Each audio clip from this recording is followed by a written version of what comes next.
Tunggu. Jadi intinya malam ini kita bakal bahas mengenai checklist siap nikah. Karena gue tahu Ah, kalian. Hai Saskia, bentar, gue belum perkenalan. Langsung gue masukin aja tadi. Intinya malam ini kita bakal bahas mengenai checklist siap nikah. Kita ngerti banget bahwa kalian di luar sana tuh pada bertanya-tanya, apakah gue sudah siap menikah gitu, atau bahkan sebaliknya gitu. Lo merasa lo siap nikah tapi pasangan lo nggak yakin atau whatever lah. Jadi hari ini kita bakal bahas mengenai hal apa aja yang harusnya lo pastikan bahwa lo dan pasangan lo atau calon pasangan lo kalau masih jomblo tapi ingin nikah, apa yang harus kalian pastikan untuk memastikan supaya paling nggak lu nikah tanpa tanpa kekhawatiran karena lu nggak siap gitu loh, gitu. Gue mau perkenalkan dulu, malam ini gue bakal ngobrol sama Saskia dari Tiga Generasi. Saskia adalah seorang psikolog yang emang sehari-hari ngurusinnya adalah urusan-urusan beginian, ah, atau betul enggak? sekali. Lumayan Mungkin lu sering. silakan perkenalkan diri. Silakan perkenalkan diri Halo, Saskia. halo Mas Rizky, halo semuanya, teman-teman di 1% Official. Perkenalkan, gue Saski, atau mau manggil Saskia juga boleh. Kebetulan profesi gue psikolog anak dan keluarga, jadi memang setiap harinya gue apa ya semacam menangani atau mendengar lah keluh kesah teman-teman dari yang mau menikah sampai sudah menikah sampai cara pola pengasuhannya gitu. Jadi semoga hari ini kita bisa sama-sama belajar dan sharing bareng. Gue sebenarnya punya pertanyaan Sas buat lo. Kenapa namanya Tiga Iya. Generasi? Karena karena gini, karena kita di Indonesia itu setiap pengasuhan atau maksudnya setiap pengasuhan sih sebenarnya karena awalnya tuh kita basicnya pengasuhan itu tuh Hmm. melibatkan 3 generasi. Jadi ada si anaknya, Hmm. ada kakek Hmm. neneknya atau mertua lah Heris dan kitanya sendiri sebagai generasi yang di tengah gitu. Itu. Jadi biasanya kalau misalnya ada satu case tertentu itu melibatkan semuanya tuh case apapun Oh itu. ya? Karena ketika kita ngomongin even bahkan ketika ngomongin persiapan pernikahan kita flashback lagi bagaimana dia Hmm. dibesarkan, terus nanti seperti apa persiapannya. Jadi selalu kita ngelihat dari 3 sisi gitu. Itu beneran lu handle tiga generasi gitu? Maksudnya dari kakek nenek sampai anaknya diurus bareng gitu? Iya, jadi gini, kalau case-case-nya anak itu memang Hmm. selalu kayak gitu, Riz. Jadi gue kayak selalu Hmm. harus nanya kan, misalnya siapa Hmm. aja sih yang terlibat dalam pengasuhannya. Tapi kalau Hmm. kalau yang so-called misalnya gue harus ngurusin satu-satu ya. Tapi ya porsinya tentu Hmm. berbeda. Kadang juga kita kerjasama, misalnya anaknya sama Hmm. psikolog A, tapi nanti yang lebih senior Oh, ya, sama ya. psikolog yang lebih senior juga. Soalnya mungkin ada sesuatu yang bisa lebih di-share kalau umurnya kira-kira lebih dekat lah, kayak gitu sih. Jadi sebenarnya tergantung case-nya gue harus melibatkan siapa aja. Gue tadi ngebayangin, gue gak kebayang gitu sih lu datengin kakek nenek, ibu sama anaknya dalam satu ruangan gitu, anjir. Oh betul, Itu bisa betul. perang kali. Kadang-kadang kayak gitu, kadang-kadang kayak gitu. Jadi makanya Serius? kita kayak benar. Jadi Wow. kalau jadi kalau misalnya kita mau Gue konseling sih pun gak kita berani, mesti tas kayak asli. ya ya tentunya akan gue satukan ketika gue sudah merasa siap bahwa mereka menjadi pasukan Oh. gitu. Nggak yang kalau lagi bareng gitu ya bener kata lo kita bisa perang kalau kita nggak tahu baseline-nya gimana. Ntar salah-salahan di tempat kan rame Iya, banget. Oke, bener banget. sekian perkenalannya, which is tadi Tiga Generasi adalah sebuah, lo apa sih istilahnya? Firma, Sebenarnya biro, kita kayak rumah konsultasi, ya, rumah konsultasi rumah psikologis. konsultasi. Kita menangani dari mulai kayak yang tes-tes kayak bukan tes kepribadian sih, misalnya minat bakat kalau di anak-anak atau Hmm. problem dari Hmm. anak-anak sampai lansia gitu. Jadi Hmm. basically isinya psikolog-psikolog semua yang kadang kita punya buku juga, buku-buku praktikal yang bisa Hmm. dibaca oleh teman-teman sekalian dari parents terus kayak expectant parents sampai yang mau nikah untuk apa ya semacam guide praktis lah buat teman-teman yang mungkin Hmm. nggak terlalu suka bacaan yang berat-berat. Kalau berat-berat ya itu beda lagi gitu. Nanti kita sedang develop. Which is guys, beberapa dari bukunya Tiga Generasi itu bakal jadi giveaway dari live ini. Tonton terus sampai habis, nanti kita kasih tahu gimana cara buat ngedapetin buku tersebut. Oke? Oh iya, terus mungkin buat dari followers Tiga Generasi yang baru ngeliat gue, kenalin gue Rizky dari 1%. Oh Satu iya persen benar. adalah startup startup pendidikan kehidupan terbesar di Indonesia, yang which is kita mengajarkan hal-hal yang harusnya kalian perlukan buat hidup, tapi somehow gak ada yang ngajarin aja gitu. Orang tua lu gak ngajarin, sekolah lu gak ngajarin gitu. Termasuk diantaranya adalah masalah mengenai romance segala macam.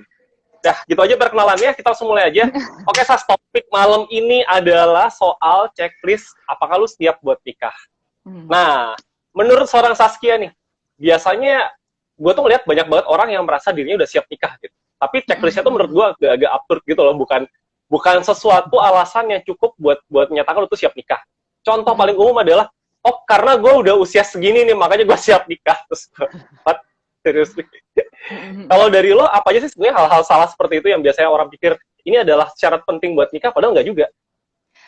Iya, ini pertanyaan bagus karena emang gue juga suka pusing kalau misalnya biasanya kan masalahnya gini, gue tuh certified juga jadi fasilitator kayak premarital, semacam premarital assessment gitu, Hmm. bukan assessment sih, discussion gitu. Cuma memang Hmm. biasanya orang tuh baru datang ketika sudah punya masalah pernikahan gitu. Nah, ketika ditanya untuk, iya kan, biasanya kita nanya dong kayak, oke, kenapa waktu itu salah satu pertanyaan biasanya kenapa waktu itu menikah gitu, bener kata lo, kayak Hmm. alasan yang cukup sering muncul adalah saya udah usianya menikah mbak waktu itu gitu. Nah, Hmm. sementara usia udah menikah ini juga goib menurut gue gitu. Karena kayak usia kronologis sama usia mental tuh beda gitu. Maksudnya ketika kita ngomong di sini kan ibaratnya udah ngomong, oh udah mapan, oke. Terus geser Ah. nomor dua udah mapan. Oke, mapan apa nih? Mapan secara finansial belum tentu mapan secara mental, belum tentu mapan secara Hmm. emosional gitu. Jadi definisi Hmm. mapannya juga apa? Atau kayak sering Hmm. banget kita tuh hubungannya udah lama, udah pacaran bertahun-tahun gitu. Kayak jadi Hmm. ada urgensi sepertinya harus menikah karena pacarannya 2 tahunan. Ya kira-kira mungkin nanti kalau Hmm. udah menikah, mungkin sesuatu yang nggak gue suka dari pasangan gue yang nggak cocok banget selama ini bisa berubah. Itu sering banget juga. Hmm. Terus juga pingin kabur dari keluarga asal. Jadi kayak, udah Itu itu sering bertahan banget, sama asli itu rumah sering gue. banget.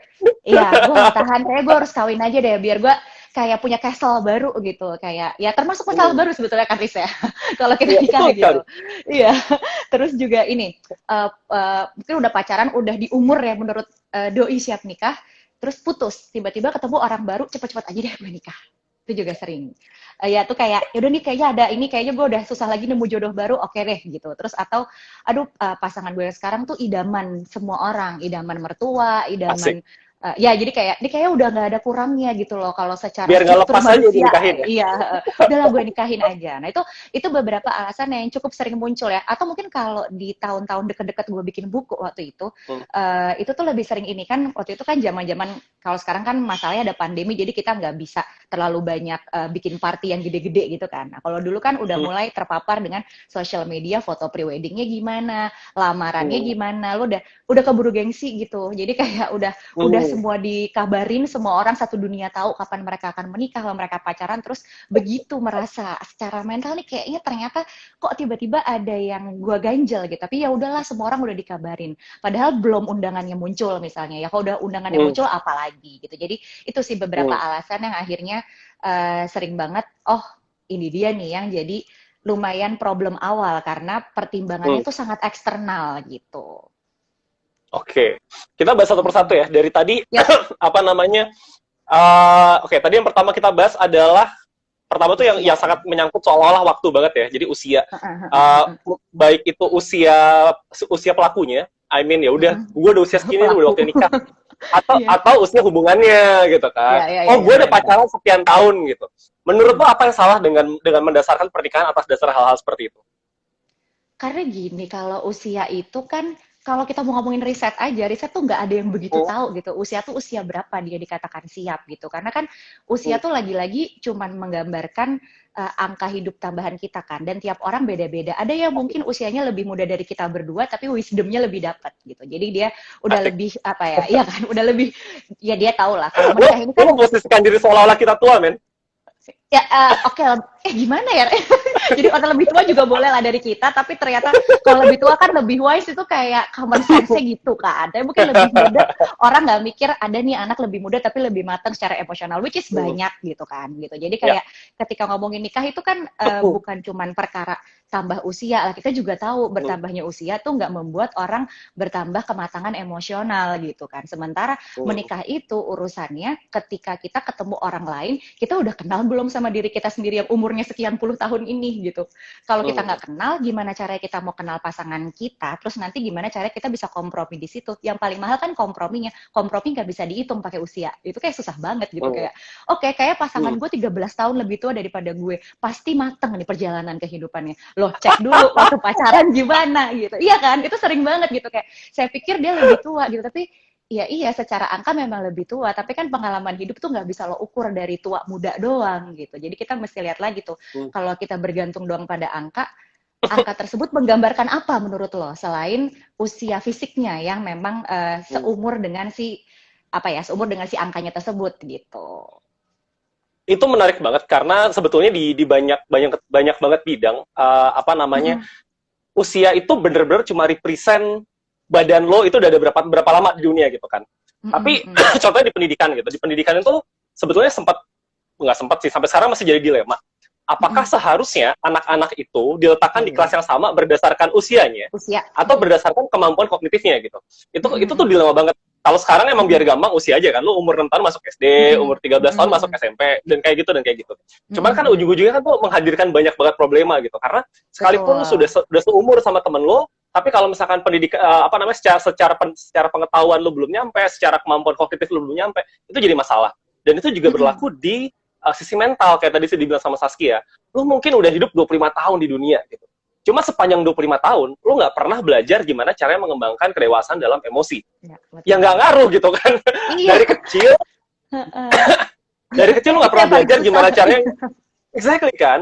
Sementara padahal Heeh. secara buat bisa punya kedewasaan emosi kan harus banyak banget belajar ya. Gimana cara kita Mm-mm. bisa bisa coping ketika kita punya masalah, gimana cara kita bisa menyelesaikan masalah sama orang lain gitu kan. Mm-mm. Nah, itu sesuatu yang gimana, kayak Itu nggak ya bisa. udahlah. Wah, Mungkin gini kali ya, Riz, kalau misalnya kayak kognitif, masalah kognitif kayak sekolah, oke lah, lo oh, bisa kejar pakai buku, pakai jurnal, anything. Lo bisa oh, gitu belajar di luar sana. ya, Tapi nikah itu bukan tentang lo nambah degree S1, S2, S3, iya nggak sih? Itu kayak iya tentang betul. game lain lagi yang cara penyelesaiannya berbeda. Nggak semua hal bisa lo selesaikan dengan logis. Di sini jadi berat ketika kita nggak punya wisdom yang cukup gitu, atau kita nggak punya nggak, bukan wisdom lah ya, kematangan emosional yang cukup gitu ketika kita mau menikah, karena urusannya bukan rumus, bukan jurnal, dan bukan apa ya, dan bukan semua bukti ilmiah. Yang ada ngambek pasangan lo kalau lo bales pakai argumen-argumen itu gitu kan. tapi itu hal penting juga sih guys. Apa Mm-mm. namanya, banyak banget gini, gue dulu adalah orang yang sangat-sangat apa ya, gue sangat-sangat nerd gitu lah, gue percaya semuanya bisa gue baca di buku. Betul. Tapi ketika ngomongin hubungan interpersonal ya, ternyata lu emang harus cobain praktiken dan masukin ke kepala lu sih. Kalau coba baca di buku doang ternyata nggak segitu, Betul. nggak segitu ngaruhnya. Ternyata lumayan susah meskipun ngerti caranya Susah ya Kak gitu. nyari salah dan benar dalam emotional relationship gitu. Susah. Ntar kalau kalau berantem gitu kan, kalau berantem kadang-kadang yang salah kalau lebih emosional pun tetap ngerasa bener gitu kan, itu susah juga. Jadi emang harus matang aja sih dua-duanya. Oke, tadi tuh kita ngomong soal kematangan emosional dari para pelakunya. Jadi Mm-mm. masalah itu adalah banyak banget orang yang secara personal mereka tidak mengembangkan kemampuannya buat mengelola emosi dan segala macam. Yang kedua, Mm-mm. Sas, orang yang merasa siap nikah karena pacarnya udah lama. Nah, tapi masih banyak kan yang Aduh, salah kan. Pacar udah belasan benar-benar. tahun lu tetap aja gagal gitu. Menurut lo Iya, apa iya, aja sih iya. yang mungkin jadi alasan? Nah, ini juga ketika kita ngomongin, jadi kalau di yang gue ambil fasilitator certification-nya itu, dia bilang kira-kira rata-rata tuh yang mateng kalau lo pacaran dulu 2 tahun. Tapi ini rata-rata ya, teman-teman. Jadi nggak membuktikan kalau 2 tahun udah pasti langgengnya nih. Belum tentu gitu. Dan kita mesti lihat semakin lama hubungan tuh juga kita mesti flashback kan. Semakin lama nih semakin apa? Semakin lama kita semakin merasa progresif kah dua-duanya? Semakin lama kita menahan keempetan antara satu sama lain yang penting nikah dulu? Atau semakin lama sebenarnya gue semakin nggak kenal lo siapa gitu. Jadi sebenarnya kan kata semakin lama dalam hubungan, apalagi kan orientasi hidup orang tuh berubah-ubah terus ya, Rizky gitu, kayak maksudnya mungkin aja waktu pada saat gue di umur tertentu dengan pasangan gue, kita tuh visi misinya sama, ternyata 2 tahun setelahnya Nah, misalnya gue bangun bisnis, kemudian gue mungkin punya pekerjaan lain, kemudian gue punya network lain, tiba-tiba pasangan gue nggak seperti harapan gue gitu, kemajuannya nggak lebih, antara terlalu maju atau nggak lebih maju, somehow clash gitu. Jadi kan tidak membuktikan si waktunya itu tuh sesuai dengan kematangan kita berdua untuk kompatibel satu sama lain gitu. Bisa jadi ternyata visi misi kita berdua beda banget, berubah karena kita kenal lagi kebutuhan kita yang baru gitu. Jadi nggak bisa ya, kalau kita ngelihatnya semakin lama, makanya no wonder kalau misalnya banyak kasus juga pasangan udah pacaran 10 tahun, 8 tahun, tiba-tiba baru sebulan, ya nggak usah nunggu sebulan deh, honeymoon udah berantem, udah ini, udah itu, udah banyak, tiba-tiba kok kamu siapa? Nah itu dia, ketika kita ngomong kita udah lama pacaran, udah lama apa nih? Udah lama uh, bahagianya, makanya mau ya. diterusin lagi, atau udah lama empatnya, tapi mungkin nanti kalau nikah gue bisa jadi lebih happy, atau udah lama apa dulu nih gitu sih. Jadi kadang tuh gue suka, soalnya kadang-kadang kalau udah lama kan orang tuh ibarat apa ya namanya itu, sangkos fallacy ya, kita kayak udah lama dia udah nyusun gitu, kayaknya semua udah oke, takut gitu Ya, ngeruntuhinnya sang kalau konstelasi, iya betul iya gitu, jadi sekali. kita takut kan melakukan hal itu gitu, padahal ya ya ada aja di sana, asal lo sabar dulu gitu. Kadang-kadang itu sih yang sering banget kejadian. Takut Mbak, takut kalau misalkan diputusin aku nggak dapet jodoh lagi, terus males PDKT ulang, males ini itu gitu, males punya trust lagi sama orang baru kayak gitu kan. Ya. Alasan-alasan khas lah yang biasanya cukup sering kalau ditanya dengan hubungan lo yang lama ini kenapa lo mau geser lagi ketika lo tahu lo nggak begitu cocok gitu. Oke. Guys, by the way, Hmm. Saskia ngomongnya sama cepetnya sama gue. Jadi kalau Oh kalian iya, ngerasa kita ngomong kecepatan, bilang aja di komentar, gue pelanin dikit, oke? iya Oke, gue iya nih coba soalnya, coba coba siap siap.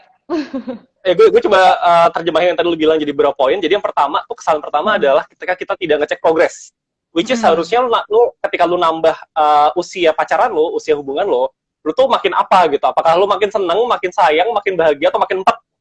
Kalau makin Yap. empat terus lu alasan lu menikah adalah ya udah nikah aja dulu ntar juga bahagia. Itu namanya adalah menyelesaikan masalah dengan masalah. Jangan, men. Itu pertama. Yang kedua yang harus diingat adalah manusia tuh dynamic banget. Yang which is apa namanya, mungkin udah banyak banget yang bilang kalau lu follow 1%, kita kayak ngomong itu hampir setiap video. Manusia tuh dinamis banget. Gue yang sekarang sama gue yang 2 tahun lalu itu adalah orang yang beda tuh banyak banget gitu loh. Jadi dan pasangan gue juga gitu, pasangan gue yang 2 tahun lalu sama pasangan gue sekarang itu orang benar-benar orang berbeda gitu. Mereka Mm-mm. 2 tahun lalu mungkin cocok, tapi sekarang belum cocok. Gue mungkin sedikit cerita dikit. Gue sama pasangan Mm-mm. gue, kita udah berapa lama ya gue pacaran ada? Oh, udah 3 tahun. Gue udah 3 tahun sama pasangan gue. Mm-mm. Tapi ketika awal gue berhubungan sama dia, itu kayak karakternya tuh masih beda total gitu loh. Kita tuh bener-bener dua orang yang super nerd gitu, yang jadi kalau pacaran yang kita ngomongin hal-hal sok-sok ilmiah segala macam gitulah. Which is kita cocok waktu itu, karena gue suka banget, anjir gue dapet pacar nerd gitu, seneng. Terus Mm-mm. kayak sekarang kita udah karakter yang jauh lebih chill dan apa ya, dan santai gitu. Jadi kayaknya kalau pacaran lebih banyak kayak hanya bercanda-bercanda tolol, cuman tetap aja gitu. Itu gue tetap cocok kebetulan karena perkembangannya ke arah yang tetap bisa bisa menemukan kecocokan Bareng. satu sama lain dan makin bahagia, which is Mm-mm. fine. Mm-mm. Jadi itu harus diingat. Lo lama belum tentu berarti lo tetap cocok karena lo pasti berubah, pasangan lo juga berubah. Yang ketiga ini yang paling penting tadi dibilang Saskia adalah sunk cost fallacy. Ini tuh sebetulnya gue kasih contoh di bisnis aja ya. Yap. Contohnya gini, apa namanya? Lo taruhan nih, lo taruhan. Lo main poker atau anak zaman sekarang taruhannya apa sih? Pokoknya lo taruhan lo taruh gitu kan 50.000. Terus habis itu lo kalah nih, lo kalah. Terus lo bilang, terus temen lo bilang gitu, doublein deh. Jadi kalau lo dapat lebih gede gitu kan. Ya udah, lo doublein dong, nambah lo 50.000 lagi, jadi 100.000. Kalah lagi, temen lo bilang double or nothing, tambah lagi gitu. Itu namanya sunk cost fallacy. Lo berpikir kalau lo terus berinvest ke suatu hal, at some point lo bakal untung gitu.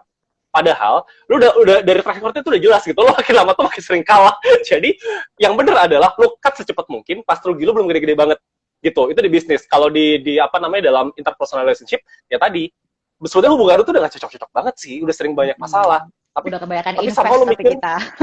udah banyak invest gitu kan, gue udah 3 tahun bersama dia gitu. Ini kalau gue tambah setahun lagi pasti bisa bahagia kok. Padahal track recordnya nggak ketahuan. Misalkan berapa bulan terakhir tuh udah makin lama makin sering berantem. Udah, percayalah lebih baik berakhir. Emang sih ujung-ujungnya ya kayak sama kayak taruhan tadi kan. Kalau lu mau dapet duit lagi ya berarti lu kan harus main ke tempat lain, lu harus cari duit tempat lain.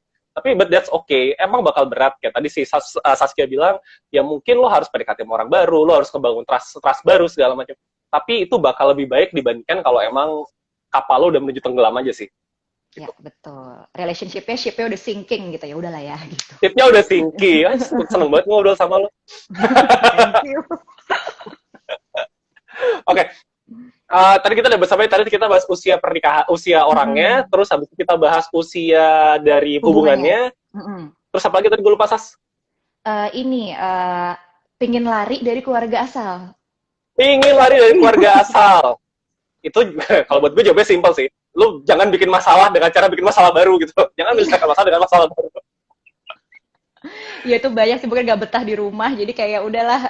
Maksud gue gini kalau gak betah di rumah tuh kita punya banyak opsi, gak cuma nikah gitu. Iya maksudnya mungkin karena Gimana? butuh gimana ya? Mungkin gini juga sih. Biasanya sih merindukan hal lain ya, yang lebih maksudnya kan rumah tuh bagaimanapun kan tempat kita bisa punya trust, bisa punya rasa aman yang tinggi, tapi juga sebaliknya gitu. Jadi bagaimana orang tua memperlakukan kita tuh kayak cerminan lah kita nanti mau kayak gimana. Salah satunya gitu. Dan biasanya mungkin nggak semua keluarga kan punya pola komunikasi yang menyenangkan, punya kayak kehangatan hubungan yang menyenangkan juga. Sehingga kadang-kadang tuh kayak pingin aja kabur dari rumah karena merindukan tempat lain yang mungkin lebih hangat, mungkin lebih menyenangkan buat kita. Jadi daripada gue lama-lama nih gue punya pacar udah oke oke udah deh, nggak apa-apa, geser aja. Nah kalau tadi yang gue menanggapi Rizky, dia bilang jangan nambahin masalah dengan masalah. Kadang gini sih, memang mungkin pikirannya adalah ketika kita ini kalau at least dari praktek gue ya, Riz. Jadi kayak misalnya dia pikir you can complete me dari sesuatu yang gue broken nih sebetulnya dari keluarga yang mungkin gue nggak terlalu suka gitu. Dan gue menganggap diri gue broken gitu. Self worth gue nggak begitu bagus. Kemudian gue ketemu orang mungkin dia bisa complete me. Sementara menurut gue itu ya menurut gue ya, menurut banyak penelitian ya lo nggak bisa menggantungkan kekomplitan hidup lo pada orang lain gitu. Jadi you have to be complete first, baru ada orang lain. Jadi kalian sama-sama gitu membangun rumah yang baru. Kalau dua-duanya mulai dari ibarat kata kalau dua-duanya mulai dari sesuatu yang bolong, kita satuin ya bolongnya tambah gede gitu. Jadi kalau mau kitanya udah firm, calon kita juga udah firm, ya kita bisa membangun kingdom yang firm juga gitu. Jadi kalau lari dari masalah karena kita memahami masalah kita apa tapi maunya lari, ya bener kata Rizky tadi. Jadi kita nambah masalah karena rumah tangga tuh bukan sebuah resort untuk kita happily ever after menurut gue. Karena bagi gue sendiri rumah tangga tuh kayak karir. Jadi gue harus kerja, gue harus being professional juga gitu. Karena setuju, ya itu harus usaha, iya kan harus usaha. Bukan berarti kayak kalau gue lihat film Korea atau film apapun itu, kayak bahagia. Enggak, di depan sana begitu lo buka pintu baru, seminggu kemudian aja tiba-tiba air mati, segala macam. Masalah teknis deh. Di situ semua terlihat gitu. Kalau gue sih. Oke, jadi ada dua poin sebetulnya. Jadi yang pertama tuh tadi adalah masalah kelengkapan sebagai manusia. Itu gue setuju banget sih. Gue sering bilang gini sih ke anak-anak 1% bahwa lu tuh nggak bisa expect bahwa hidup lu baru lengkap kalau ada orang lain. Karena kalau lu nggak bisa bikin hidup lu lengkap dengan diri lu sendiri, maka lu gimana caranya bisa ngelengkapi hidup orang lain? Maksudnya ketika lu nikah kan harusnya timbal balik dong. Kayak kalau misalkan lu expect dia ngelengkapi hidup lu juga harusnya ngelengkapi hidup dia dong. Tapi kalau hidup lu sendiri aja belum lengkap gitu, gimana bisa ngelengkapi hidup orang? Yang ada tadi yang di Saskia, ujung-ujung ya malah hidup kalian berdua sama-sama makin kurang, makin bolongnya makin gede. Bahaya. Nah, yang kedua nih Sas, yang emang pingin lari aja gitu dari rumah. Lu ada tips-tips nggak buat orang-orang yang menjadikan pernikahan sebagai sarana buat lari dari rumah? Itu mendingan gimana sih supaya mereka tidak lagi merasa butuh buat lari dari rumah? Ini agak susah ya memang, apalagi zaman pandemi ini itu cukup naik tuh case-nya, kayak bukan mau nikahnya, tapi nggak betah sama rumah gitu kan. Ya. Ini emang rumit karena kalau kita masih dalam tanggungan orang tua itu memang kejadiannya komentar orang tua atau komentar orang di rumah lah, bukan orang tua, bisa jadi bukan orang tuanya masalahnya kan. Itu tuh nggak bisa kita kontrol, tapi memang persepsi kita sendiri dan bagaimana kita mengatur situasi itu hal yang kita bisa kontrol. Let's just focus on the things that we can control.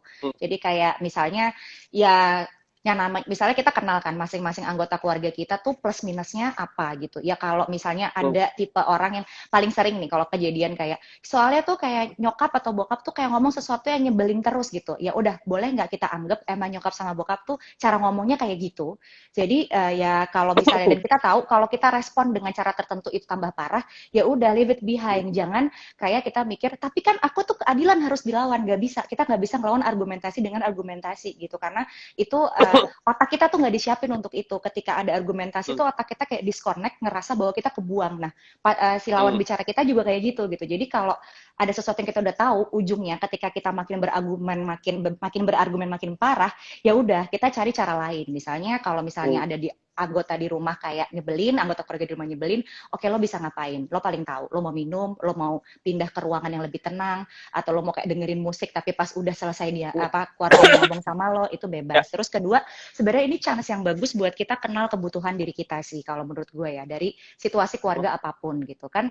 Ini adalah hal yang sebenarnya perlu didiskusikan juga dengan pasangan dan perlu kita lihat juga ke pasangan kita. Misalnya style kita nyelesain konflik tuh kayak gimana. Misalnya kayak kalau gue dan pasangan gue tipe yang kepinginnya saat itu juga selesai gitu. Pasangan gue tipe yang kayak bentar dulu, gue butuh waktu mikir dulu daripada gue gondong nanti gue terusin gitu. Pace-nya nyelesain sesuatu nggak sama gitu. Ya lebih kayak gue pingin aja pokoknya kelar gitu daripada gue pikirin. Nah, gue harus belajar juga untuk tahu kebutuhan pasangan gue untuk butuh waktu, dan guanya pada saat mengisi waktu nungguin dia ngapain kayak daripada gue nggak cemas gitu. Jadi daripada gue cemas maksudnya mikirin kapan dia balik lagi. Satu, kita bisa kenal style konflik kita. Terus issues kita apa atau masalah yang kita hadapi. Mungkin kita bisa mikir apa sih sebenarnya hal-hal yang men-trigger perasaan-perasaan gak nyaman kita. Di rumah aja, kata-kata apa dari nyokap bokap lo atau mungkin keluarga yang lain, atau mungkin kayak hal apa sih yang gampang membuat kita tuh ke-trigger ngambek, ngamuk dan lain sebagainya, emosi-emosi yang gak menyenangkan.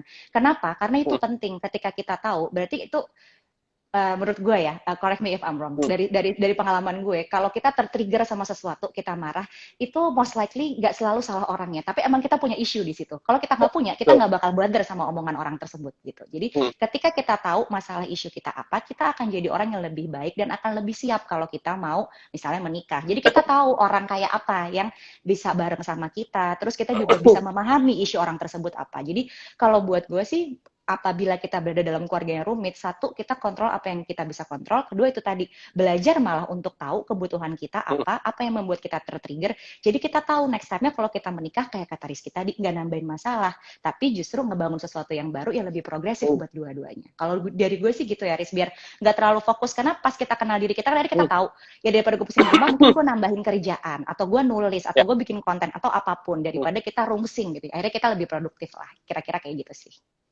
itu menarik banget karena apalagi ketika lo ngasih contoh bahwa hubungan lo sama pasangan lo itu adalah itu apa ya, kemampuan lo nge-handle masalah sama pasangan lo itu adalah sebuah skill yang bisa banget lo translate jadi nge-solve antara lo sama keluarga lo gitu kan, which is gue setuju banget yang namanya problem solving dalam hubungan antar manusia gitu, itu tuh sesuatu skill yang sangat-sangat bisa lo translate. Lo bisa solving itu sama nyokap lo, ya most likely kalau nanti lo punya pasangan ada masalah lo juga akan bisa solving. Begitu juga kalau di luar gitu kan, sama temen lu, sama siapapun. Dan itu yang menurut gue semua orang harus tahu sih. Jadi bahwa yang namanya hubungan antar manusia itu selalu ada potensi buat konflik karena ada perbedaan segala macam. Kalaupun lu bedanya dikit gitu ya, ada saat dimana perbedaan itu muncul dan itu jadi matters. Jadi penting banget buat kita belajar. Mungkin yang Saskia tadi bilang bener banget gitu. Pertama, sebelum lu belajar mengenai orang lain, lu belajar mengenai diri lu sendiri. Kalau lo ke-trigger setiap kali dimarahin dengan kata-kata tertentu, coba pikir deh, kenapa itu nge-trigger lo? Kenapa kata-kata ini nge-trigger kata-kata yang lain enggak gitu kan? Dan selalu ada banyak cara untuk lepas dari konflik. Ya maksudnya kan masalah tidak harus ini kalau misalkan lo di rumah ya sama orang tua ya, menurut gue masalah tidak harus dibereskan. Yang penting kan lo nggak stres.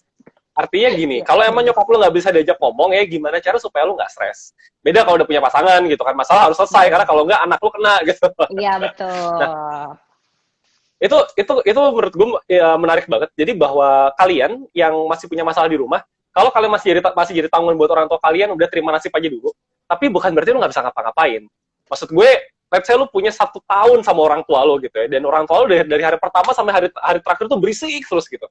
Lu bisa mencoba strategi yang berbeda setiap hari. Hari pertama lu debat orang tua lu, oh gagal. Ya udah, hari kedua coba cara lain, hari ketiga coba cara lain. Masa sih 1 tahun nggak cukup? Menurut gue tuh harusnya bisa banget sih kalau emang lu berusaha ya. Banyak banget yang bisa dicoba dalam hari ke hari. Karena ya tadi, ini tuh adalah saat dimana lu bisa lepas dari masalah tanpa harus menyelesaikan. Kalau udah nikah, lebih besar tekanannya, lu harus bisa menyelesaikan. Ya, Kalau lu bahkan belum tahu nih ya, hal-hal yang tadi dibilang Saskia nih, ini trigger-trigger yang bisa bikin gua marah kalau misalkan disebut gitu, lu nggak tahu itu apa aja. Suami lu ngomong gitu dikit aja kan, dia salah apa gitu, tiba-tiba lu ngamuk gitu. Nah lo, dan lu juga nggak tahu kenapa lu ngamuk, oh, itu berarti. Iya. Jadi jangan. Gitu, belum kalau tiba-tiba ada anak nih, nah itu udah lebih banyak lagi tuh urusannya. Kalau tiba-tiba ada kalimat, atau bukan nggak usah kalimat kali ya, Ki, kayak tatapan mata yang berbeda aja tuh bisa men-trigger isu yang belum selesai itu gitu ya. Padahal cuma ngeliatin doang gitu. Jadi kita emang mesti paham sih isu kita sendiri itu apa. Ya, itu guys. Jadi mungkin yang salah emang nyokap lo atau bokap lo. Ya gue ngerti lah, mungkin kalau di mata lo kayak, aduh dia tuh nggak pernah dengerin gue selalu dianggap salah gitu. Ya mungkin salah mereka karena mereka nggak bisa ngertiin lo. Tapi di sisi lain, kalau lo masih gampang ke-trigger, gampang stres, berusaha pingin lari, ada masalah juga di lo yang mungkin bisa di-solve. Kalau misalkan nggak bisa solving sendiri, ke profesional ya. Ya, betul. Oke. Tadi kita udah bahas alasan-alasan salah. Wah, udah setengah jam, tinggal dikit waktunya. Iya, nggak kerasa loh. Alasan-alasan salah yang biasa dipakai orang ketika mereka mau menikah. Lanjut, sekarang ke alasan benar. Menurut lu apa aja alasannya? Mungkin kalau alasan benar, soalnya gini sih, gue memandang nggak ada orang yang 100% tuh siap betul gitu menikah gitu. Tapi at least kita tahu lah ya gambarannya. Nah, kalau dari beberapa riset tuh sebenarnya yang menarik, kita bisa ngelihat hubungan yang baik itu, entah dia pacaran atau pernikahan, itu tuh ada 3 komponen utama yang mesti kita isi gitu. Yang pertama, awareness terhadap diri kita sendiri dulu gitu. Kayak tadi yang kita obrolin, kayak, oh kita kebutuhannya apa, cara kita berkomunikasi apa, konflik kita apa. Kita udah aware belum sama diri kita? Seberapa kenal kita sama diri kita, itu tanda pertama gitu. Kayak masker oksigen kan, kalau tadi Rizky bilang kalau kita aja nggak tahu kita mesti diselamatkan dengan cara apa, boro-boro kita mau mengajak orang berhubungan gitu, karena urusannya lebih banyak lagi gitu. Yang kedua, mutuality sebenarnya. Jadi gimana sih kita sama pasangan tuh, jadi gue menerima pasangan gue dengan segala lebih dan kurangnya, dan gue mau gitu berusaha untuk membuat hubungan ini tuh berjalan dengan baik, karena orang nggak mungkin nggak ada kurangnya, itu juga nggak realistis gitu. Jadi tapi kita paham dia butuhnya apa. Misalnya kalau di gue, nah suami gue nih tipenya bukan yang romantis sama sekali ya, jadi kayak suatu saat ini sering sih gue ceritain, jadi kayak gue lagi hamil, terus gue WhatsApp, gue bilang, sayang aku pingin martabak deh gitu. Terus dia pulang jam 10 malam gak bawa martabak, Rizky. Terus gue nanya, martabaknya mana? Oh aku pikir itu kalimat berita. Jadi gue kalau nyeritain dia tuh harus clear banget guys gitu. Nah tapi ya kalau buat gue tuh gak bikin gue mati, ya udah gitu. Jadi kayak oke, gue tahu kurang lebihnya pasangan gue apa. Ya oke, dia tidak romantis, dia lebih teknis, tapi dia ini itu. Jadi ya gue tahu bagaimana cara berkomunikasinya sama dia, dan dia tahu juga belajar cara berkomunikasi sama gue gimana. Tadi satu, diri sendiri kita udah penuh, kita tahu butuhnya kita dan kurangnya kita apa, dan yang mau kita improve apa. Dua, kita menerima pasangan, kita kenal pasangan, kita tahu kebutuhannya dia, isunya apa, dan cara komunikasinya seperti apa. Ketiga, emotion regulation. Jadi ini penting banget, karena pada saat kita ngobrol, pada saat kita diskusi, sebenarnya tuh biasanya 3 menit awal doang kita berdiskusi poin masalahnya. Sisanya lo merasa nggak diperhatikan, lo merasa nggak dihargai, lo merasa nggak dicintai, dan lain sebagainya. Jadi kita mesti ngerti tadi itu kayak, oh pada saat diskusi itu tujuannya apa. Jadi nggak, tadinya masalah pasti pernah kan ya kerasa kayak tadinya masalahnya nih, tiba-tiba kok ada masalah tahun lalu, masalah kapan, atau masalah yang ada di bayang-bayangan kita gitu, yang akhirnya masuk gitu. Jadi itu komponen utama kita bisa punya relationship sehat. So kalau ditanya alasannya apa, ya pertama itu kayak itu tadi komponennya ya. Tapi kalau ditanya alasannya apa, lo udah siap belum berhubungan dengan, maksudnya mengclose lah lebih kecil situasi sosial yang biasanya lo sering berkomunikasi lah. Jadi kayak nggak main-main lebih banyak, lo siap berkomitmen istilahnya. Dan komitmen itu mahal betul-betul teman-teman, karena ya tadi lo harus ngurangin waktu jam segala macam, harus lebih fokus sama keluarga lo, terutama kalau punya anak. Kedua, siap nambah tanggung jawab baru, siap punya karir baru gitu. At least bukan siap, tapi lo mau belajar untuk lebih siap di area itu. Itu yang bagian lainnya gitu. Sisanya sih yang tadi kita lebih, kalau kita udah kenal semuanya dan ditambah kita udah siap berkomitmen dan siap nambah tanggung jawab baru, dan ya boleh aja kalau lo mau gitu. Kalau gue sih ya. Gue berusaha merangkum. Silakan, Insightful sekali sih. Insightful sekali sih. Jadi apa namanya? Intinya kalau jadi view lu tuh adalah sebenarnya balik ke awareness itu ya. Awareness akan diri sendiri, awareness akan pasangan, awareness akan perbedaan, sama awareness akan tanggung jawab. Itu nggak sih? Betul. Betul sekali. Sampai betulnya 3 kali. Gitu guys. Jadi pertama adalah lu harus kenal diri lu sendiri. Like bener-bener lu tuh siapa, maunya apa, ekspektasi lu apa terhadap orang. Kemudian termasuk tadi ya, termasuk ini sebetulnya gue jadi ingat sesuatu yang agak-agak menarik. Bentar, gue cari bahasa sopan. Jadi apa namanya? Guys, kalian yang nonton, gue tahu sih Saskia pasti ngerti. Kalian pernah dengar istilah polyamory nggak? Oh, ya. Coba tolong jawab di comment section, siapa yang tahu apa itu polyamory? Kalau nggak ada yang tahu, gue ceritain. Kayaknya jarang tapi yang tahu deh, Ki. Mending lo ceritain. Ya udah. Polyamory itu adalah hubungan yang tidak 1 banding 1. Tapi banyak banding banyak. I mean, kalau misalkan, lu tau lah ya, kalau misalkan standar kita monogami kan, kayak 1 pria, 1 wanita. Selesai. Ya, atau kalau gay 1 pria, 1 pria, atau 1 wanita. Pokoknya 1 banding 1. Itu adalah monogami. Kalau poligami adalah satu orang dengan beberapa pasangan. Gitu kan. Kalau poligami, cowok poligami berarti satu suami banyak istri. Kalau poliandri berarti 1 istri banyak suami. Banyak suami. Tapi sekarang ada sebuah hubungan namanya polyamory, di mana itu tidak 1 banding 1. Jadi literally kayak lu bayangin 1 geng, ya kan, misalkan ada berapa cowok, berapa cewek gitu ya. Tapi mereka saling berpacaran satu sama lain, dan it's fine. Itu benar-benar sesuatu yang terbuka. Mereka tidak mengakui ini sebagai perselingkuhan atau apa, tapi ya udah, kita emang semua orang di dalam si geng ini kita tuh berpacaran. Nah, of course itu jadi kompleks banget kan. Itu bener-bener kompleks banget. Kenapa? Karena ya lu 1 banding 1 aja capek gitu kan. Even poligami pun, ya gue suka ngejok sama Saskia, lu yakin siap poligami gitu kan, mertua lu aja 1 aja ribet gitu, gimana 2 kan. Dikali 2 lagi semuanya. Dikali 2 gitu kan, istri lagi PMS 1 ribet kan, bayangin kalau 2 gitu. Ini polyamory men. tiba-tiba ya lu seorang pria, lu tiba-tiba punya 4 pasangan wanita, tapi masing-masing pasangan wanita tuh punya 3 orang pria gitu, sampai satu di antaranya adalah lo. Itu kompleks banget. Beda sama open relationship. Ntar kapan-kapan gue jelasin bedanya. Nah, jadi yang menarik adalah buat komunitas polyamory yang cukup maju, yang bener-bener bisa stable segala macem, dan jumlahnya cukup banyak, mereka tuh masing-masing itu harus bikin yang namanya user manual. Gue pernah dikasih lihat deh, dan itu menurut gue menarik banget sih. Itu ada template-nya. Itu adalah user manual buat diri mereka masing-masing. Misalkan gue Rizky nih, let's say gue polyamory sama Saskia sama beberapa orang lagi gitu ya. Gue tuh punya sebuah buku yang menjelaskan siapa itu gue. Siapa nama gue, apa yang gue suka, apa yang gue nggak suka, dan itu semuanya tuh. Apa yang gue suka secara, gimana cara gue suka di-treat kalau gue lagi sedih, gimana cara gue suka ditemenin kalau gue lagi senang, termasuk ketika lagi ngobrol, lagi have sex, lagi apapun gitu. Itu gue harus punya. Ketika gue lagi tadi kan ceritanya istri gue, pacar gue ada berapa gitu cewek ya. Ketika gue mau jalan sama satu dari mereka, gue kasih user manual gue ke dia kasih manual dia ke gue. Nah, jadi dari situ gue langsung tahu, oh cewek ini gak suka kalau gue ngomongnya begini. Dia nggak suka kalau gue ngajak jalannya begini segala macam. Dan itu membuat hidup jadi jauh lebih mudah.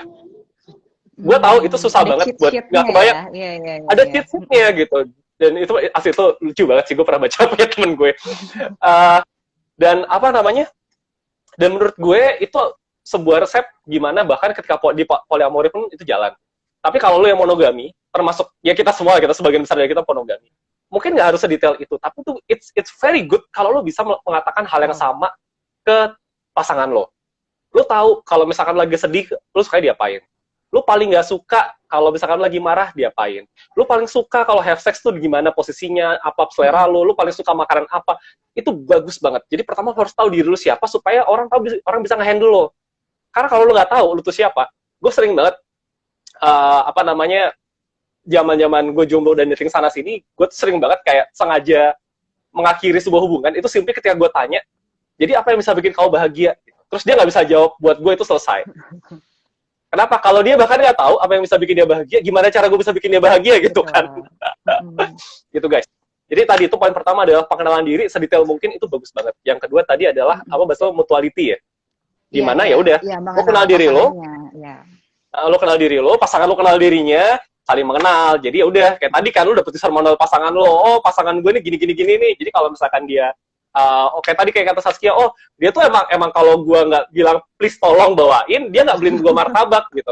That's something yang apa ya, yang sebaiknya lo tahu gitu. Jadi dan awalnya kan it's okay gitu kan, which is Saskia tuh menurut gue oke banget karena awalnya ya udah emang gue nggak tahu ternyata pasangan gue tuh kalau seperintil ini dia harus dibilang bahwa dia minta tolong beliin, it's okay. Namanya salah pertama kali nggak apa-apa, orang belum pernah ngobrol kan. Yang penting adalah besok ngerti, oh iya kalau gue mau minta suami gue beliin ini ya udah gue bilang please gitu. Kayak gue kalau minta tolong pacar gue ini ya udah gue harus melakukan apa dulu buat dia gitu. Sama terakhir ya tadi emang harus sadar aja bahwa bukan cuma pasangan lo yang bertanggung jawab sama lo, tapi juga lo bertanggung jawab sama dia. Apalagi kalau udah punya anak, kalian bertanggung jawab sama anak kalian. Gitu. Sudah habis ternyata waktunya, tinggal udah masuk waktu tanya jawab. Oh iya, benar kerasa. Kayak masih bisa ngobrol lagi nih gitu sampai besok. Gimana? Oke guys, silakan. Sas mungkin lo bisa cerita. Ya udah, lo boleh mau pilih pertanyaan, silakan. Nggak tahu sih. Tapi soalnya ini sih kalau tadi kan yang kita obrolin tuh lebih kayak konsep kenapa lo mesti kenal diri sendiri, mutuality tadi, self regulation, emotion regulation, sama tanggung jawab dan kompromi ya.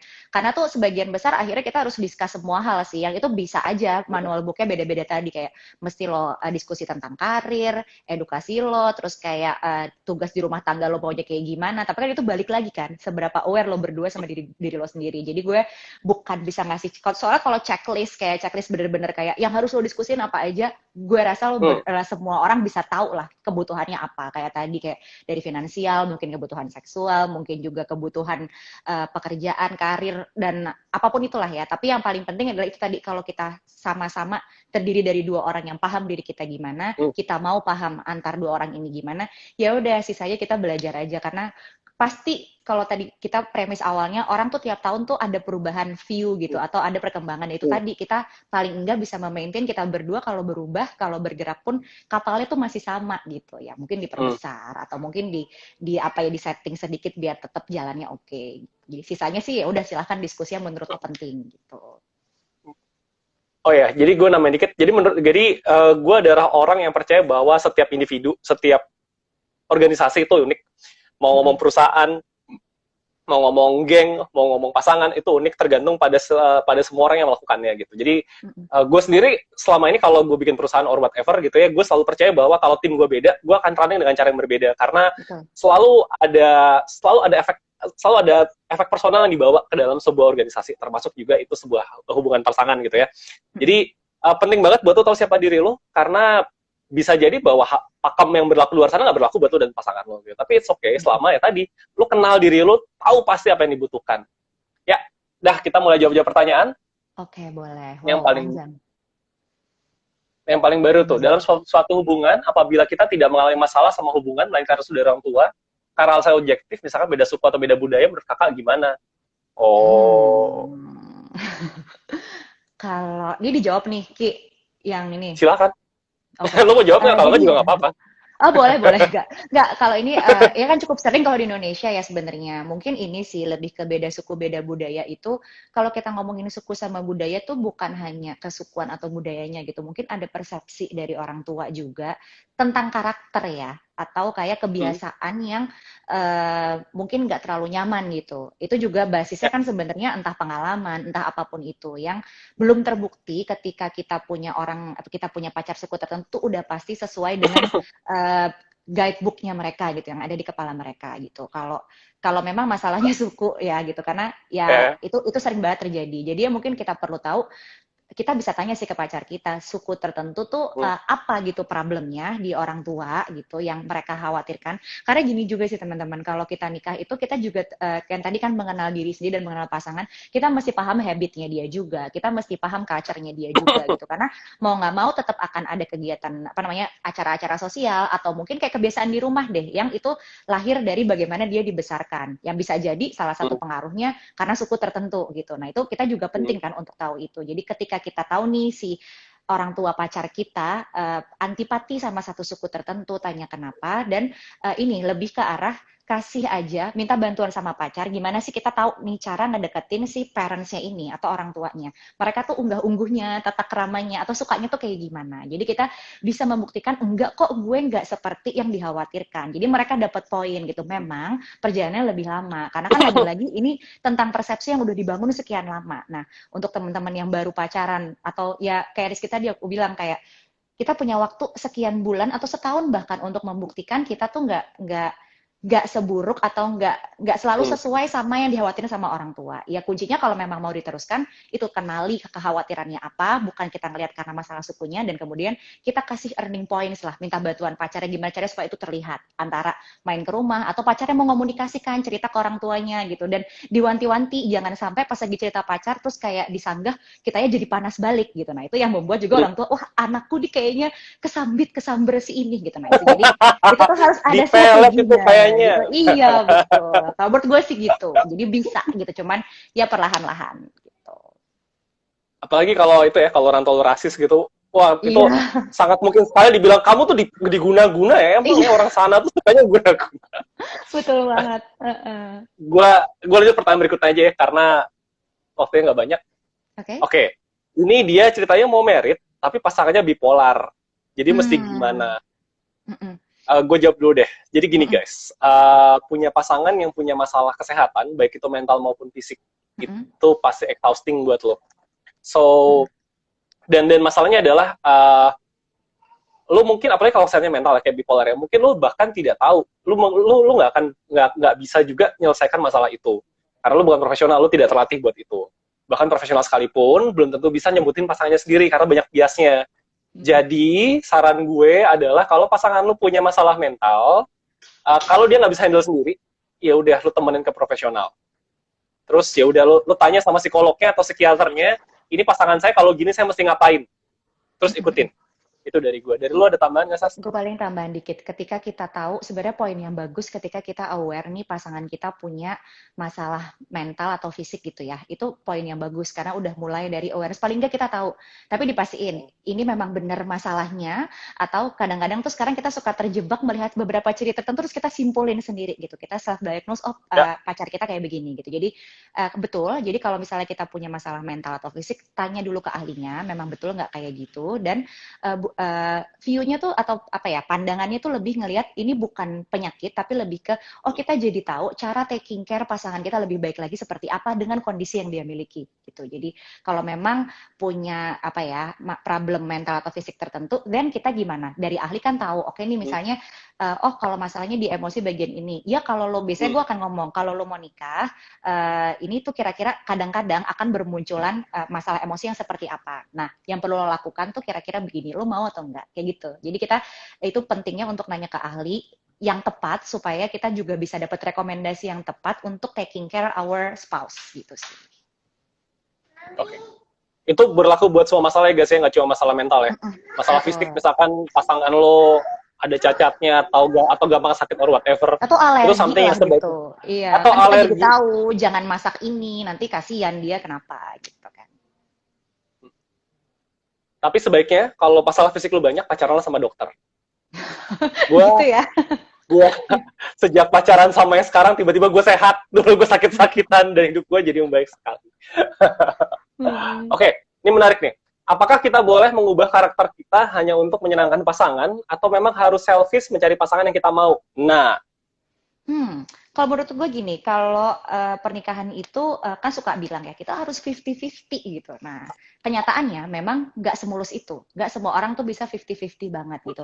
Paling gini, makanya kita mesti punya, at least kita punya apa ya, gambaran, profiling. Makanya kenapa kita perlu kenal diri sendiri dulu sih. Jadi kita tahu, kita punya gambaran, orang tuh yang mungkin bisa handle kita tuh kira-kira yang kayak gimana. Jadi ya, itu kita jangan kayak, misalnya udah dapet yang menurut kita standarnya 8, besoknya nyari yang 9, besoknya nyari yang 10, ya nggak gitu. Ketika kita udah punya profile yang menurut kita ini udah oke, kan orang tuh pasti ada kurangnya. Ya udah kita sesuaikan. Karena gini, kalau kita ngejar yang harus bener-bener 100% nggak membuat ego kita tergerak atau kayak kita bener-bener bebas-bebasnya ya mungkin jangan nikah dulu gitu. Karena ini urusannya kompromi gitu. Jadi urusannya bagian mana dari diri kita yang rela kita mungkin adjust, nggak usah hilangkan, tapi rela kita mungkin adjust, dan juga pasangan kita rela untuk adjust karakternya dia. Mungkin nggak harus karakter ya, mungkin bisa juga pekerjaan dan lain sebagainya gitu. Jadi itu tadi mungkin barnya adalah kita mesti tahu juga sih, karena kita kenal diri kita sendiri, kita tahu kita butuhnya orang kayak apa, dan kita tahu cara mengkomunikasikannya ke orang tersebut seperti apa. Baru jadi jangan juga nggak punya gambaran apa-apa gitu, karena ya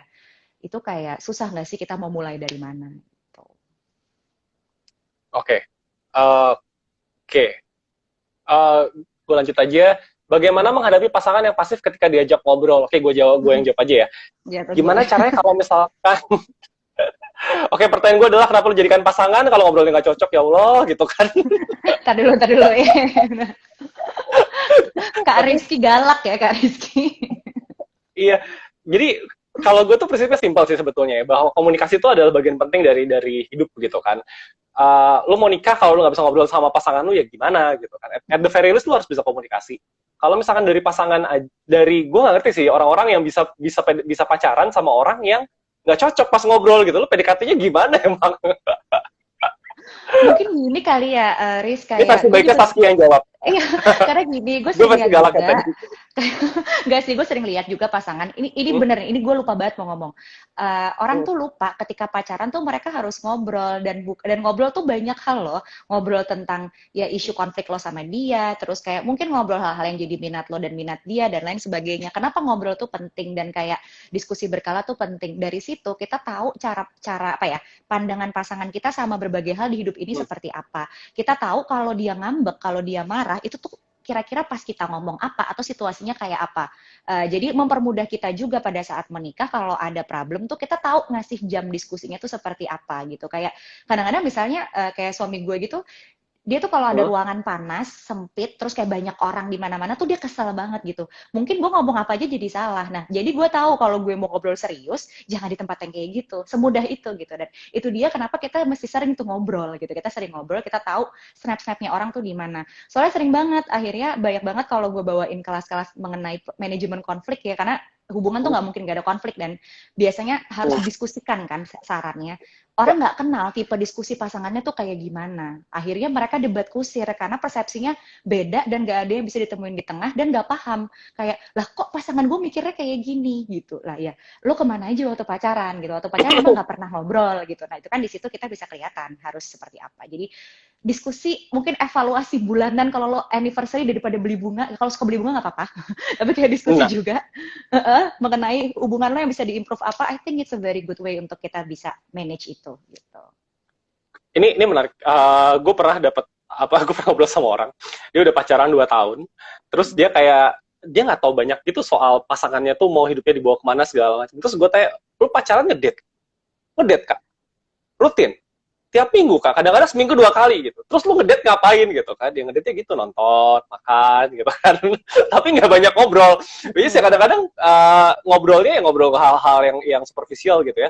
Tapi ingat guys, bahwa ketika lu nikah ya, lu tuh beneran berada sama orang yang sama, itu kayak hampir tiap hari lu ketemu dia. Dan basically hidup kalian akan saling tergantung. Jadi penting yang namanya pacaran, itu kan buat lu saling kenal ya, makin lama makin intimate. Jadi ngobrolnya tuh coba yang agak-agak serius. Contohnya gitu, ekspektasi lu dalam hidup tuh apa, ekspektasi lu terhadap pasangan tuh apa, lu mau hidup lu dibawa kemana, apa yang matters buat lu, apa yang enggak, lu pengen punya anak berapa, itu diomongin ketika masa pacaran gitu. Bukan pacaran cuman jemput nonton ke bioskop pulang lagi. Bahkan gue sebetulnya gue tuh agak-agak against ngedate tuh ke bioskop, kecuali emang ini ya, emang cuma buat tambahan. Karena bioskop itu bener-bener tempat pacaran yang bukan pacaran tuh kayak cuma datang nonton bareng gitu kan, lu nggak ngobrol apapun, nggak ada progres dalam hubungan lu ketika lu cuma ke bioskop.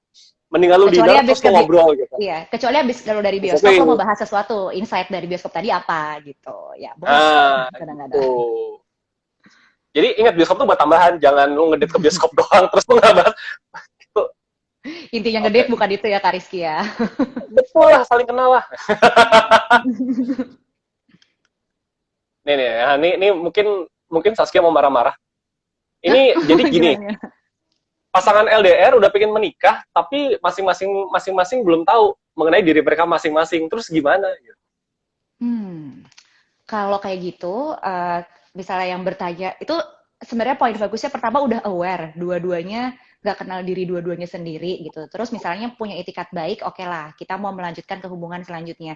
Mungkin bisa, kalau mau ngobrol sendiri berdua juga boleh, tapi kalau mau ke profesional juga lebih oke, biar tahu nih, jadi datangnya tuh memang buat premarital counseling gitu, kayak oke, kita jadi tahu lebih kurangnya dari masing-masing tuh apa, terus kita ngobrol. Biasanya kan sebenarnya peran gue sebagai psikolog tuh bukan memberitahu lo untuk oke, lo menikah atau tidak menikah, itu semuanya di tangan lo semua gitu, tapi gue meng-enlight aja, oke, dari kalian nih strong suit-nya seperti apa di masing-masing, terus yang bisa diimprove tuh apa, dan kalau kalian berdua nih dengan tipikal orang kayak kalian berdua, kira-kira tuh kemunculan konflik tuh yang terjadi tuh sejauh mana dan bagaimana cara menyelesaikannya. Dan lo pikir lagi, insight tadi masuk akal nggak? Dan kira-kira lo pikir lagi, udah siap secara mental belum lo berdua untuk tahap sekarang, misalnya mau nikah bulan depan, atau ya kita bisa coba panjangin 6 bulan atau setahun lagi untuk lebih kenal each other, lebih kenal kitanya, jadi ya juga ship-nya lebih kuat itu tadi gitu. Jadi bisa aja kalau mau, tapi coba lebih banyak ngobrol, dan kalau mentok bisa ke profesional sih supaya membantu gitu. Iya, dan menurut gue kalau emang yang udah apa ya, bahasanya kebelet gini, emang mendingan kalian ya sih kayak counseling premarital gitu loh, karena itu bisa jauh mempercepat, serius deh, daripada lu coba ngobrol sendiri. Karena misalkan lu pacaran ada 2 tahun, terus 3 tahun, tapi belum banyak progresnya, ya berarti mungkin kalian somehow ada masalah, ada isu yang bikin kalian susah buat terbuka satu sama lain gitu. Mendingan lu profesional. Bener kata Saskia, lu nggak diajarin kok di sana, lebih kayak difasilitasin aja gitu buat ngobrol gitu. Buat kalian yang masih jauh dari pernikahan, ini mungkin gue tadi lupa ngomong bahwa yang namanya pacaran itu adalah harusnya prototype, apa ya bahasa Indonesia, prototype tuh kayak miniatur persiapan menikah, blueprint ya gitulah. Jadi intinya adalah sebisa mungkin bahwa lu tuh punya prototype terhadap pernikahan lu. Semakin sedikit yang lu lakukan ketika lu pacaran, maka semakin gak siap lu buat nikah. Gue pernah ngobrol sama orang yang dia udah pacaran LDR 2 tahun. Pacaran LDR 2 tahun, dia bilang dia mau nikah. Terus habis itu begitu pacarnya datang ke Jakarta, terus ya udah ngedate biasa aja, seminggu jalan bareng gitu, putus. Kenapa? Karena yang mereka pernah tes hubungannya adalah ketika mereka cuma chattingan. Kalau nikah lu nanti cuma chattingan doang, which is fine, akan Nggak baik-baik apa-apa, aja. Kenapa? iya. Karena udah pengalaman dan solid gitu kan. Tapi kalau misalkan lu belum, tapi kalau pacaran lu tidak nikah lu nanti gak cuma chattingan doang, ada ngedate nih, ada apanya, that's something yang lu harus tes. Iya, Of soalnya course live kalau grup misalkan keluarga soal aja susah ya, Kak. Live grup keluarga susah, apalagi iya, live ini tiba-tiba. Iya, betul-betul. itu sesuatu yang harus lu coba. Of course apa namanya, jangan lupa value masing-masing gitu. Kalau misalkan nanti kan gue nikah harus have sex gitu, jadi gue mau have sex dari sekarang. Tapi kalau pasangan lu value-nya melarang lu buat seks di luar nikah, ya jangan dipaksain ya gitu. Masih banyak, percaya nikah tuh bukan cuma seks, ada banyak banget hal lain. And that's something yang lu harus coba omongin sama pasangan lu. Artinya kalau nanti pas nikah itu bakal ngaruh ke apa namanya, ke finansial lo, ke karir lo, ya lo harus ngomongin dari sekarang gitu. Kalau jangan tiba-tiba nanti pas nggak pernah ngomongin sekarang, tiba-tiba begitu ngomongin ternyata nggak cocok, nanti begitu udah nikah kan, Iya. ternyata pasangan lo nggak setuju kalau lo kerja, wah berabe. Itulah masalah baru yang Wah, kemudian muncul. itu masalah baru. Jadi masalah dikeluarkan ketika pacaran ya guys ya, sesedikit mungkin, paling nggak lo tahu kalian bisa handle atau enggak. Dan kalau emang nggak bisa handle, it's okay buat tidak melanjutkan. Ya, jangan dipaksakan, ntar namanya sunk cost fallacy. Betul, betul. Ya udah, waktu udah habis, tinggal Kak, ya. 2 menit lagi. Saskia mau ada pesan-pesan terakhir? Gue suka sih tadi Rizky ngomong kayak ini tuh kayak prototype, bener bahwa bahkan yang udah kita siapin prototipenya, kita jalanin prototipenya, kita udah cukup yakin, tetap banyak masalah yang tidak bisa kita kontrol di depannya, apalagi kalau kita nggak punya itu. Jadi dating tuh urusannya bukan cuma nonton, bukan cuma surprise, bukan cuma anniversary kita rayain, kita upload fotonya, tapi juga seberapa kita kenal kitanya, kenal pasangannya, dan kesiapan kita diukur dari situ. Jadi memang kalau dikatakan 100% siap tuh mungkin nggak, ya susah lah ya, tapi at least kita mau berusaha siap untuk kesana dengan hal-hal yang tadi itu. Gitu sih kalau dari gue, Ki. Lo ada tambahan nggak? Nggak, gue cuma ngasih tahu cara dapetin buku gratis dari Saskia. Jadi jadi habis ini live ini bakal gue save ke IGTV-nya 1%, nah, lo bakal dapet buku itu nanti. Cara dapetinnya adalah IGTV-nya lu share ke IG story lo, kemudian lu tag 1% dan 3 generasi. Nah, postingan paling menarik bakal dapat buku dari Saskia. Bukunya apa, Sas? Silakan, mau diceritain. Anti panik mempersiapkan pernikahan. Ini lucu banget gambar doang, jadi kalau lo nggak suka baca, insya Allah lo bisa baca. Kamu mengerti sekali, orang Indonesia malas baca ya.